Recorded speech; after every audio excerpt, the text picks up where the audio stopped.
Well, today I'm here with Tom Harrison, who is a professional photographer, and he's been doing quite a lot of photographs with the community of Thames Mudlarks, and you'll probably know quite a lot of them. Lots of them are on Instagram. There's London Mudlark, there's Sci-Fines, Anna Borzello, all sorts of people. So he's just done my photo. I hope it's going to be good, Tom. I'm very vain. But anyway, Tom, can you just tell me a little bit more about your project? So a few months ago I was looking to do a nice personal project on an interesting and quirky kind of subculture of people, and I came across mudlarking and have subsequently shot about 15 different mudlarkers all across the Thames, and it's basically a series of portraits showing people in their kind of happiest place, focusing on them as people really more than the finds themselves. And yeah, hopefully you enjoy the results. Brilliant. Well, I can't wait to see mine. I've seen a few of the other ones you've done and I really love them. They're so atmospheric. So where can people take a look at these photographs? So the pictures are primarily going to be published on my Instagram feed and on my website, and the links will be in the bio, I guess. Okay, brilliant. Well, thank you very much. And I guess you've been all up and down the Thames from Putney down to now where we are a lot further southeast in Greenwich. So it's probably been quite a nice project for you to learn about the Thames as well. Yeah, it's been a great excuse to explore different parts of the Thames I've never visited before, and to do it at the level of the foreshore, you get a completely different perspective on the Thames, as I'm sure all of you guys will know. Something about the... Oh, I like those. Yeah, I kind of prefer those ones.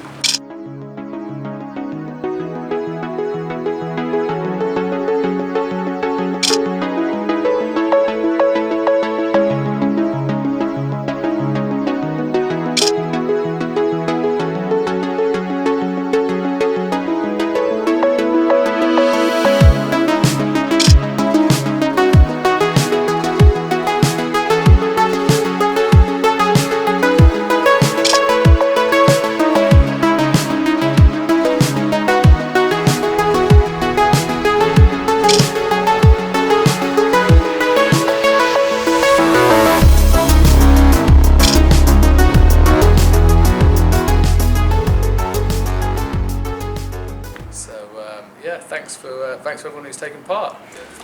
So do you think this experience has tempted you to get your permit, Tom?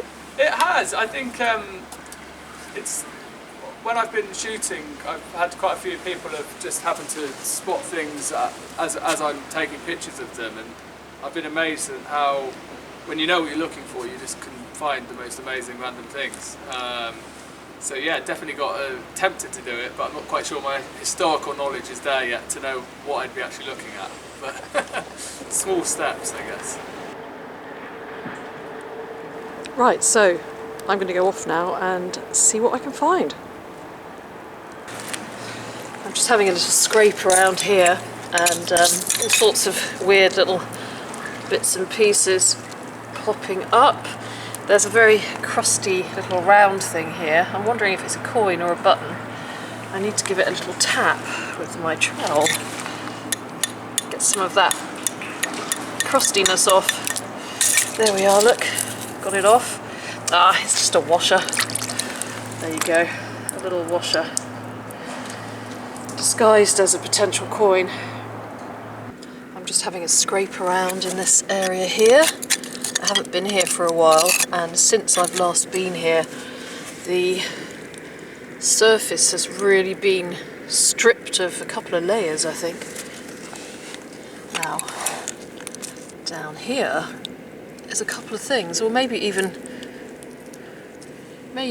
three things. That might be the top of a key, because I can see a hole in it, or it could just be some kind of bolt or something. Let's have a look. First of all, this, which is just an old lid to a tube of something.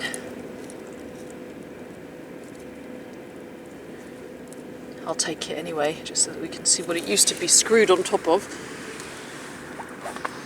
And yeah, look, we've got a little coin here. Now, what is this? Oh, it looks like a ship's halfpenny. I found one of these the other day. And this is a more recent one. This is Queen Elizabeth II. A Queen Elizabeth II, ship halfpenny. 57, I think. 19 or 52, not quite sure. One of the two. So let's have a look and see what this is. I have a feeling it's going to be a really bent key because I've moved it and it's moving here. So let's just pull it out. Oh, what is that? What is that? It's an interesting little piece of metal, isn't it? Oh, it looks like part of some kind of hook, doesn't it? To go on the wall, to be screwed on the wall.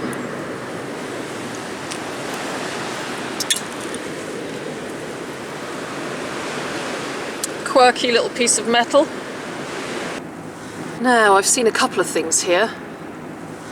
I have seen a couple of things which have piqued my interest. Now, there's something down there.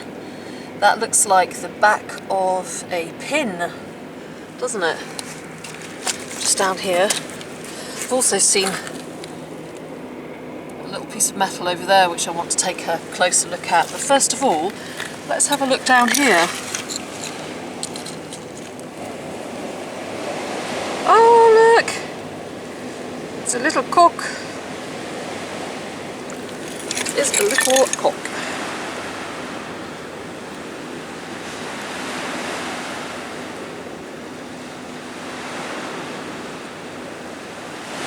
It's cute, isn't it?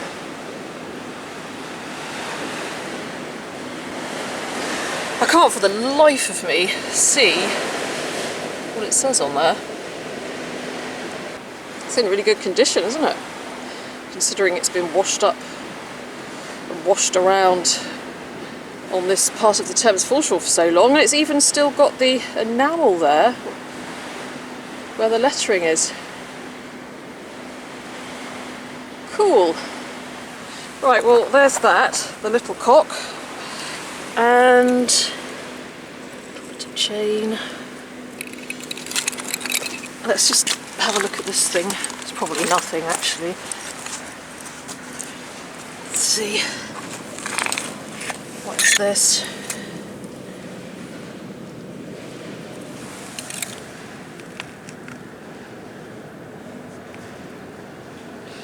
Well, I don't know, it could be part of something, it could have been something at some point, but I shall take it because eventually when I make this assemblage with all the metal I've got, which I keep on going on about, that might come in useful.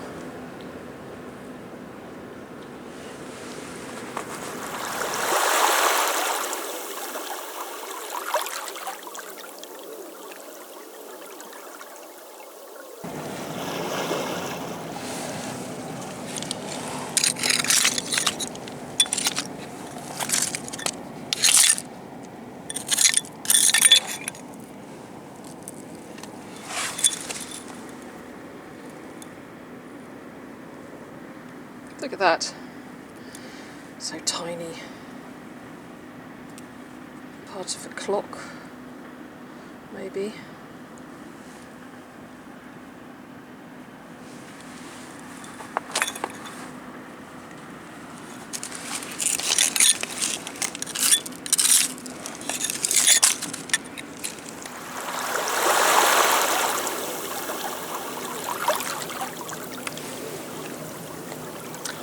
Now, down here is what looks like the back of a button. Can you see it just there? Here. Let's have a look. Now, is there anything on the other side? There definitely is something on the other side. I can feel it. Let's reveal it. Oh, that is special. It's the ARP. Now, that is, and I've got a couple of these that I found in the past. I think it's the air raid something or other. Oh, the ARP. I can't remember now. The air raid precaution or something like that. What a great little find. Lots and lots of history associated with that.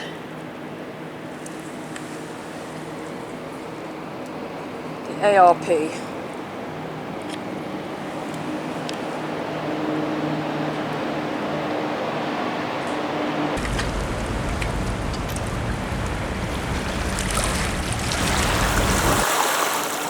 Down here, is that a tiny weeny little buckle? Oh look, it is, it's the teeniest little thing. Look at this, tiny weeny little buckle.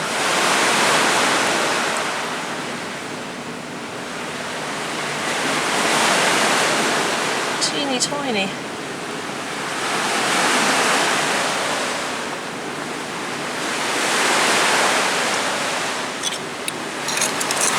Whilst, oh, look. It's another button. There's nothing on this one, I don't think. It's just a little plain button.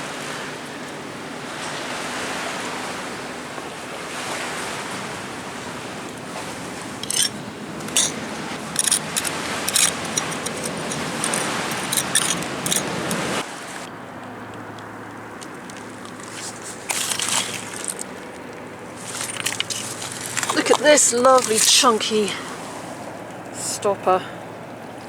It's nice, isn't it?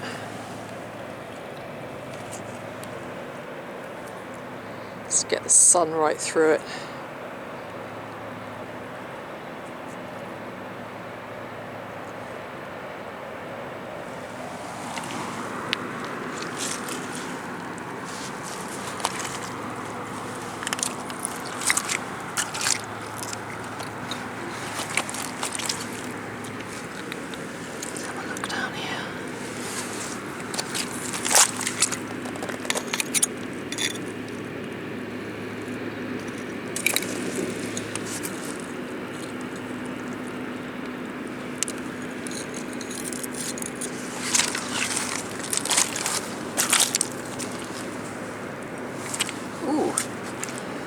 That. Now, do you see what I've just seen? Look at that down there. Can you see it? It looks like a ring. It is a ring. Look. Gosh, it's very, very delicate. But it's still got the stone in. Just about. Gosh, that is really delicate and bent, isn't it? That has been subjected to the tides for quite a long time, I'd say. But look at that delicate little bit of metalwork there. Oh, there, look. I wonder if I can unbend it. Well, that's rather special.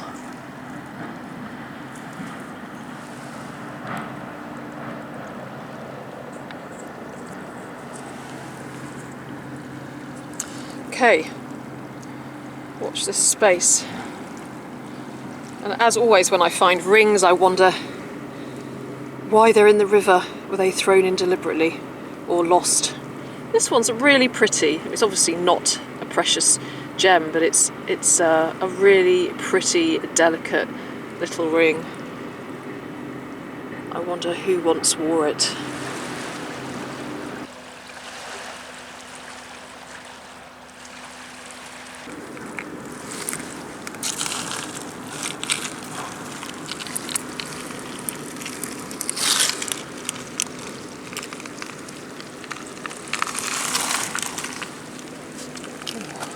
This.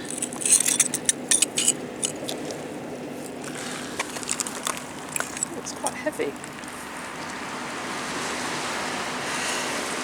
Wow, now that's interesting. It's a really heavy lead button, I think. And I think it's one of those ones that used to be put in the hem to keep the dress hanging down properly. I don't know. What are your thoughts?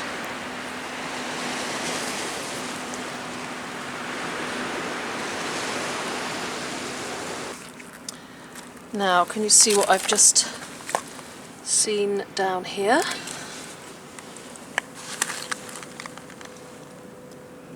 Just there. Can you see it? Here it is. It's another coin, look. It is another coin. Oh look, would you believe it? I think it's another ship halfpenny. Yeah, it is. Now, who is on here? Who is on here? Oh, it's another Queen Elizabeth. It's another Queen Elizabeth. That's 2 halfpennies with Queen Elizabeth II on them both.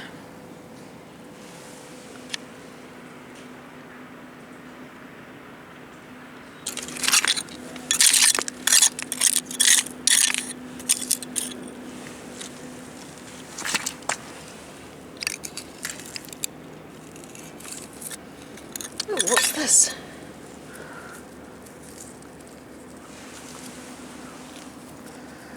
Oh, that's interesting. What is that? The end of a magnifying glass or something. Do you know what that is? Let's give it a little wash.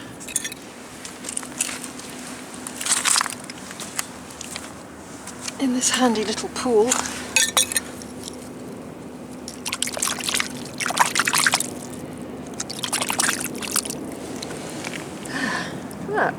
Something rather pleasing about that. I just need to get all that chalk and mud out. I rather like that, whatever it is.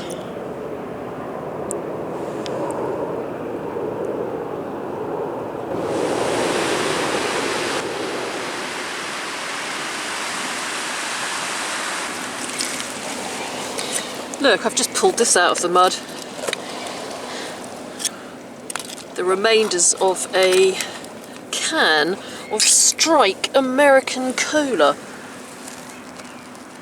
How old is that, I wonder? Strike American Cola.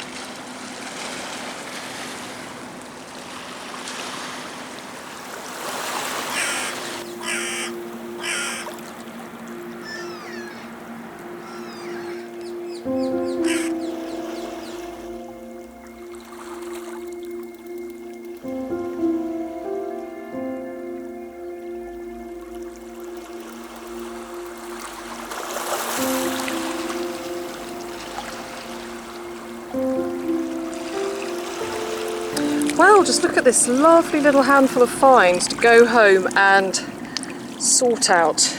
We've got a little cop, we've got an Arp button, we've got a couple of coins, we've got a ring, we've got some miscellaneous metal bits, and what else?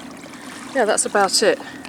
So I'm going to head home now. The tide's on the way in and the sun is going down. The sun is going down over there behind the buildings. And so it's actually going to start to get dark soon, but you know, the good news is that the evenings are beginning to slowly become longer, thank goodness. So back home to look at these. I'll see you back there. I'm on the way home now, but take a look at this. It's the bleak reality of plastic pollution in the River Thames and in so many of our rivers. This is a notorious little hotspot here. It really collects so much plastic waste in general, particularly on a really high tide. And when you see it all together like this, you really realise the extent of the problem. Bottles, lighters, toys, wrappers, bags, bottle tops, so much stuff that really doesn't need to be here at all. And talking of plastic waste, the other day I went to Wapping to meet up with a young lady called Emmy Lou to participate in her initiative called Project Cod. So today I'm here at Wapping with Emmy Lou and we are doing Operation Cod Now, Emmylou, can you tell me a little bit about Operation Cod, please? Well, it's to clean up any rubbish which has washed up on the Thames foreshore here in Wapping, and just so that more people get mudlarking. Excellent. And have you found a lot of plastic today? Lots. I think so far we've got at least 3 bags. And what was your inspiration for doing this plastic cleanup? What gave you this great idea? Well, in summer I went with a friend Evie, who's also here. We went mudlarking here and we saw a swan which almost ate plastic, which then sort of got a thing going. And who are you here with today, Emmylou? I am here with my family, 3 friends, and, well, you. So let's go and collect some plastic. Let's go!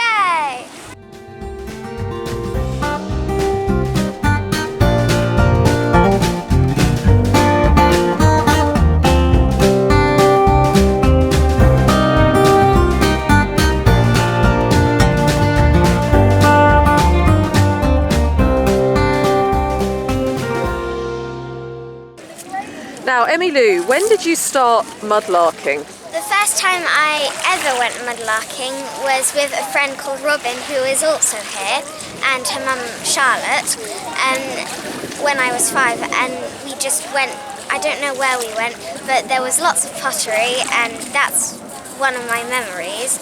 But then in lockdown in 2020, as our 1 hour per day, me and my family went out to the shore, and that's how I started. And do you have a favourite find? I ask everybody that. What's your favourite find? I think my favourite find is probably a pipe bowl with some lettering and things with a certain mark. I don't know where it's from, but I quite like it. And what would you love to find? Have you got something you'd really love to find? I'd love to find a whole pipe bowl which is quite long. Well, I might be able to give you some advice on that. Now, I understand you've got a little brother called Edgar, who Yes. also does a little bit of mudlarking. Yes, Do you think we could meet him as well? I'll go and see. You're a very good mudlark. You've got lots of lovely treasures in there. Not so. Very good. Why do they make that for the engine? Well, do you know, I don't know, but that looks like it could be part of some kind of machine, doesn't it?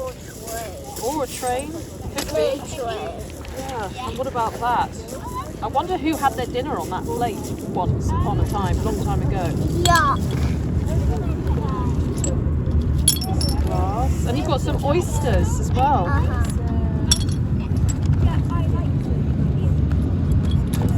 What's your favourite thing in there, do you think? Do you have a favourite? I don't know. So many things. So far, I think it's all the Yeah, I agree. I agree. And these glass wings. Oh, that's nice. Mommy! Well done, Emmylou. And also, you've got a blog, haven't you? You've got a website. What's it called? It's www.emmylouthemudlark.com. Excellent. Well, I'm going to put that up on the screen. So hop on over and take a look at Emmylou's blog. Well done, Emmylou. You're doing a fantastic job, and it means that we're going to have a Thames in the future, which hopefully is plastic free. So keep up the good work. Thank you.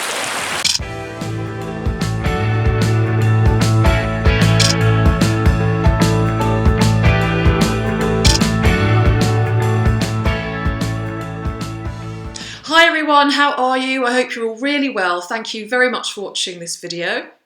I hope that you've been enjoying a bit of sunshine recently. The sun has been out over the last few days here and the sky has been blue, and even though it's been really cold, it's just been so nice to get outside and enjoy the sun, and you can just sense that spring isn't too far away. We've just got to hang on for a little bit longer, and the evenings are gradually getting lighter, and it just makes so much difference, I think. It's just so uplifting with the sun and the blue sky and the promise of spring. One of the things I really love about mudlarking is not just the opportunity to meet other mudlarks, but it's the opportunity to meet such a wide variety of people from so many different walks of life.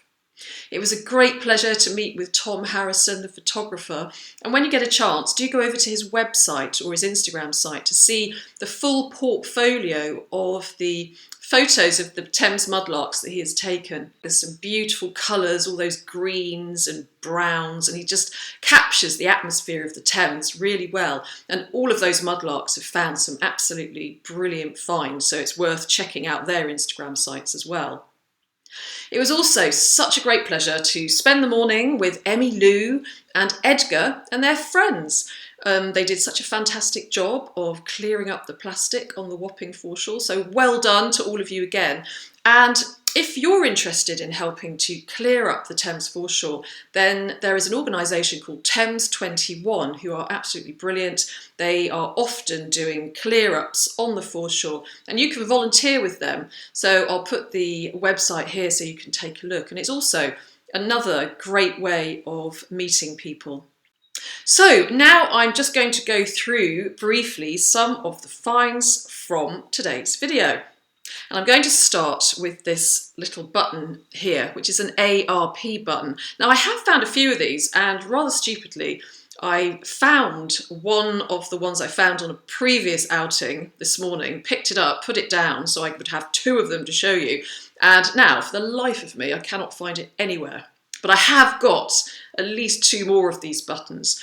So it's an ARP button, which stands for Air Raid Precautions. And they were worn by air raid wardens who were responsible for protecting civilians against the threat of air raids by sounding the air raid sirens and then showing people into the air raid shelters. And they were also responsible for the blackouts during the Blitz, for example, when everybody had to have their lights off. And so if anybody had their light on, the air raid warden would go up and ask them to turn their lights off. So they also reported on bomb damage. So they had quite an extensive amount of duties. I've written a little bit down about them here. I think I've said most of it. But yes, they were dedicated to the protection of civilians from the danger of air raids. During the Blitz, the ARP services were key in reporting bombing incidents, managing air raid sirens and directing people to shelters. They also enforced the blackout to make it harder for enemy bombers to locate their targets. There were 1.4 million ARP wardens in Britain, mostly volunteers. And they had a uniform which included a steel helmet, often with a W on the front. And in fact, you can see some of them in this footage here, a very short clip which I'm going to show you. I've discovered Fed flicks.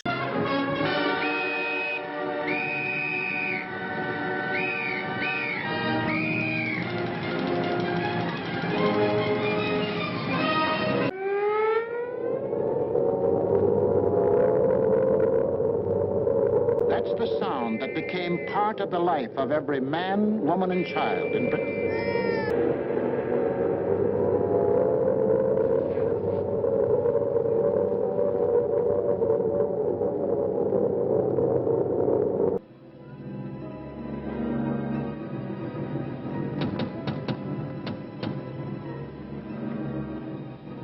So obviously a lot of valuable work done by those air raid precautions people, the air raid wardens. So now a quick look at some of the other objects. So I've got here this little pin, and on it, of course, many of you probably knew already, it says Courage, and so this refers to the Courage Brewery. Now the Courage Brewery was founded by John Courage in, when was it? 1787, and the cockerel is its trademark. And what I hadn't known actually was the cockerel does apparently represent courage and honesty, and you can still find Courage ales today. What else have I got here? So there's this lead button type thing here, which is actually like a lead hem weight. Would have been used to keep the hems of skirts or even curtains down. They apparently came into use in the 18th century, but you can still get them today. Let's take a look at this beautiful ring here. Now, as you can see, I did actually bend it back into shape. It was a bit of a risk because it's extremely, extremely delicate, but it's rather lovely. And you know what? It fits me rather perfectly. So there you are. Rather nice, isn't it? And I'm supposing it's probably Georgian, Victorian, round about that era. It's really nice that the stone hasn't been lost, or the piece of glass. So a lovely ring, and I wonder who wore it, and I wonder how it came to be in the River Thames. Now, I cleaned out this item here. It's rather pleasing. It's a lovely chunky dome of glass, and I have found a few things similar to that over the years, like this here. I'm not quite sure exactly what they are, but I'm sure some of you do, so maybe you could let me know. I've got my 2 coins, which I have shined up. I know people don't like it necessarily when you clean up coins, but as these are relatively modern, they're from 57 and 59, you know, it's not like they're going to spoil the value of them or anything, and I rather like them. I like to see that lovely ship there. The ship halfpenny coins. What else have I got? Oh yes, so this, which is essentially a bit of modern junk really, but it dates back to about the 1970s, so it's still quite, you know, it's still a piece of history. And apparently it used to be very popular in fish and chip shops back in the 1970s. And if you search on YouTube, you can find a single which was made by the Poets to promote Strike Cola, made by Bars, by the way. It's Strike Cola by Bars, made in 1971. So even this old piece of Coke can does have a history to it. I think that's all I was going to talk about. I don't think I've forgotten anything. No, so a nice little handful of finds. You just never know what you're going to find on the River Thames, as you can see. Such a handful of miscellaneous things here. All of them at some time worn or owned by somebody. So, you know, it's great. These things, they do get your imagination going. So that's that for the finds on the video. Now, I'm not yet drawing the winner of the Thames glass fish, so you'd still have some time to win a Thames glass fish. All you have to do is go back to the video I made a few weeks ago. On the thumbnail there is a picture of a fish, and you can watch that and find out how to win it. And in a couple of weeks or so, I'm going to be drawing the winner of that Thames glass fish. So you could be very lucky and have a glass fish made with glass picked up along the banks of the River Thames, hanging up in your home very soon. I think that's it, really. I'm working on a project at the moment which is a little bit different. I had the opportunity to interview some people in the Channel Islands who grew up under the German occupation, and so I'm really busy working on that at the moment, and I'm hoping to finish it by the end of January, and I really can't wait to share that with you because it's just so absolutely fascinating, and it's a little bit different to what I usually do. So on that note, I'd like to say thank you to you all for your comments and your feedback and suggestions on my videos. You're such a brilliant community. I appreciate each and every one of you. Thank you to everyone who has donated to my Ko-fi account. I wish you an excellent week ahead. I hope the sun stays out and that we can all continue to enjoy it wherever you are in the world. Take care, look after yourselves, be happy, and see you again very soon. Bye-bye.